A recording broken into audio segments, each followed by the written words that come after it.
Well,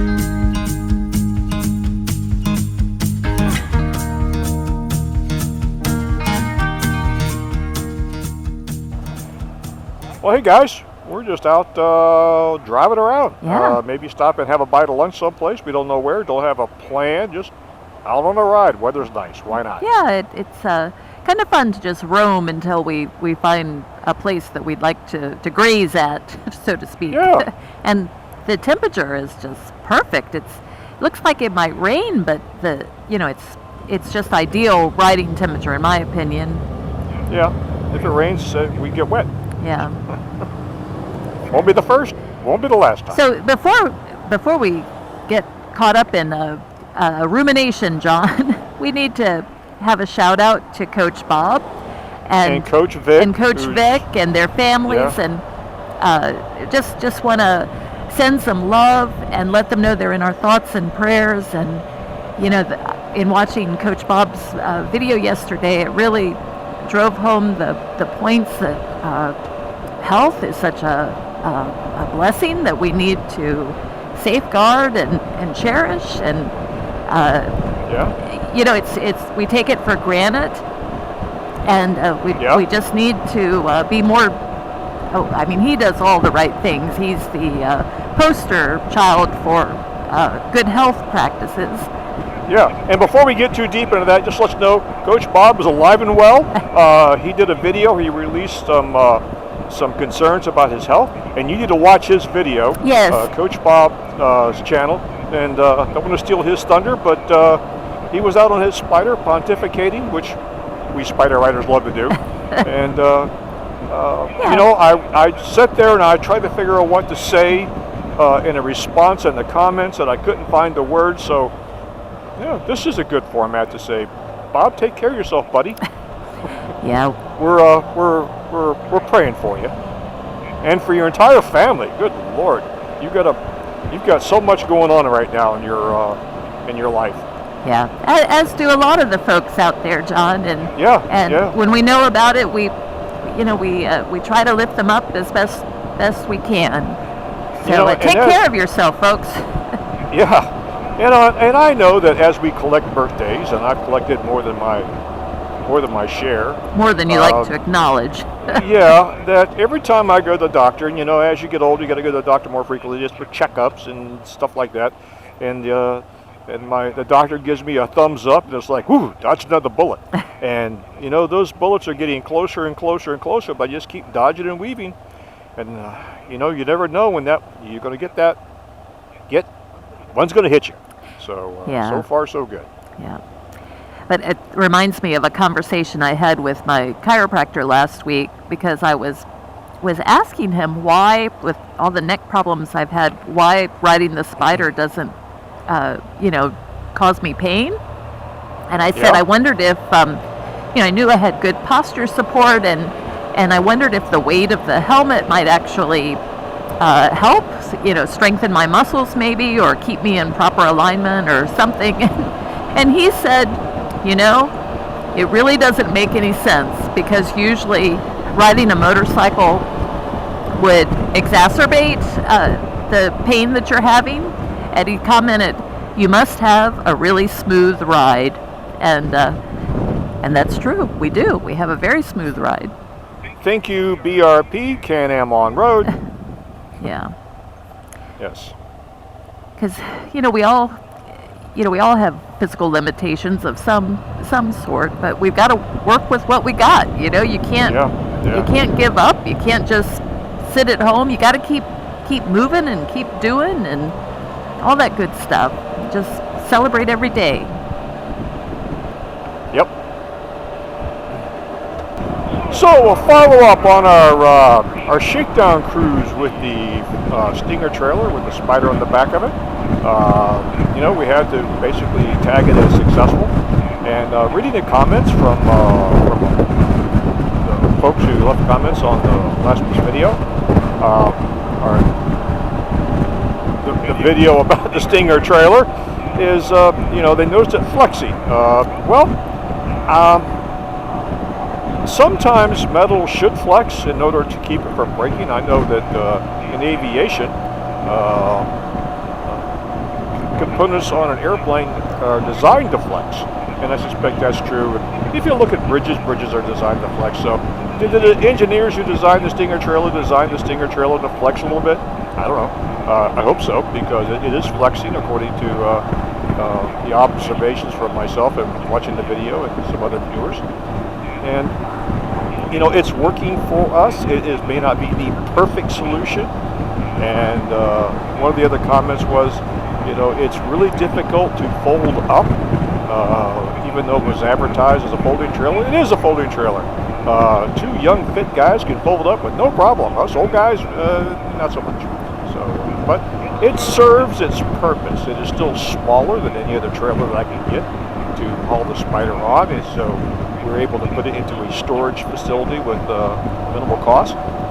So we're happy with that. Another operational cost is, nobody's asked us yet, but how did it affect our mileage, our gas mileage? Well, it depends on which measurement you take. We have found that we are averaging between 16 to 18 miles per gallon with the 4Runner pulling it, and that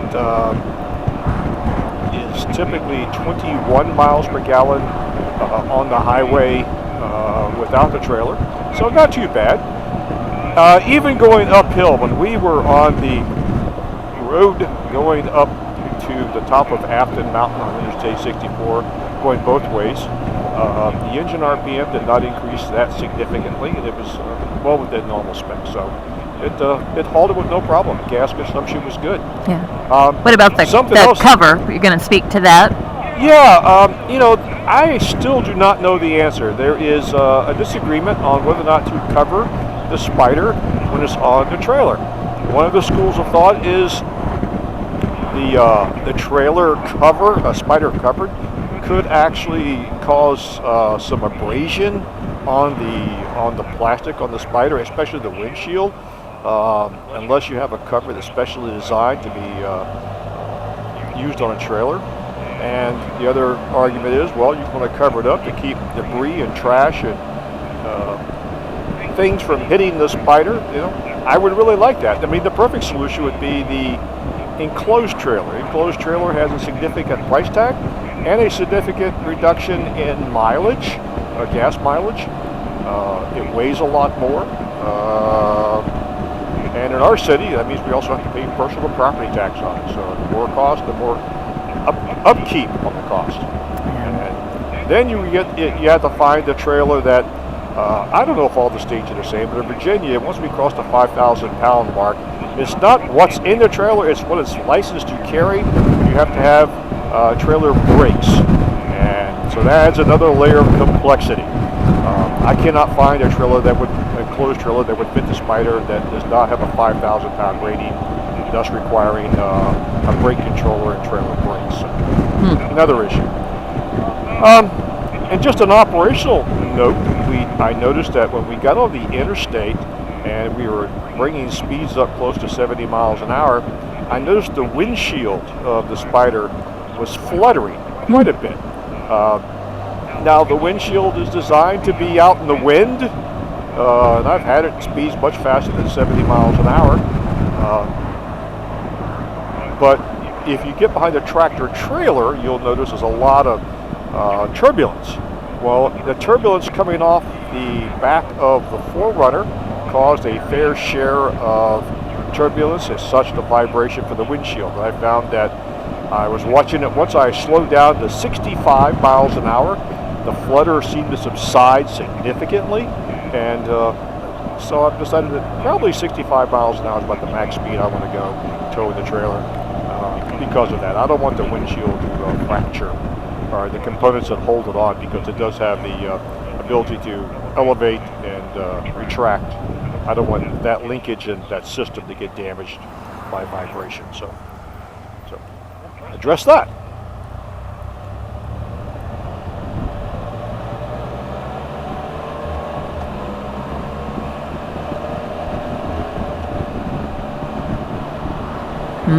Strawberries. They are so good this year. I think all that rain we had in March is to thank for the sweetness of the strawberries this season. Yeah, they were really good.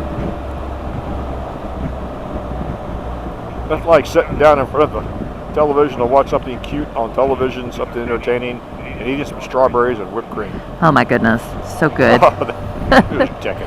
Oh, and we do have to say, if you're a child of the 60s and 70s, you would probably love the movie Unfrosted, with an all-star comedic cast, including Jim Gaffigan and Jerry Seinfeld and Bill Burr and others. They are the lead actors. It's hysterical. It's so silly. Melissa McCarthy's in it. All kinds of folks. So many little Easter eggs that are hidden. I'm going to have to watch it probably again and probably even a third time to catch all the hidden Easter eggs. They parody some of my favorite movies that were, for example, The Right Stuff about the Mercury astronauts back in the 60s and the moon missions. And the plot is just a silly war between Kellogg's and Post over what Americans buy for children, particularly for breakfast. Yes, and the milk mafia, who did not want the Pop-Tart to be invented. So, anyway, it's really funny. It's really cute in a silly way. Well, guys, we're going to start winding this video down. You may have noticed that the frequency of our videos have been reduced a little bit. Some of that was on purpose. Some of that was, well, just because of the nature of life. This winter, we've had some family medical issues with our extended family, so that took up a lot of our time. And also, we weren't on the Spyders as much because of the weather. So I don't want to put out mediocre content. And talking with other YouTube creators, sometimes it's a struggle to come up with quality content. So we decided that for the time being, we're just going to pace back or step back to do, on average, 2 videos a month instead of the standard 4. Just to give us some more breathing time and to put out better quality videos, we hope. So anyway, hope that explains it, and we look forward to continue making videos and traveling, so there you go. Anyway, guys, appreciate you watching. If you enjoyed this video, give us a thumbs up. If you want to see more of our travel-related content, just check out the rest of our channel. And don't forget to subscribe.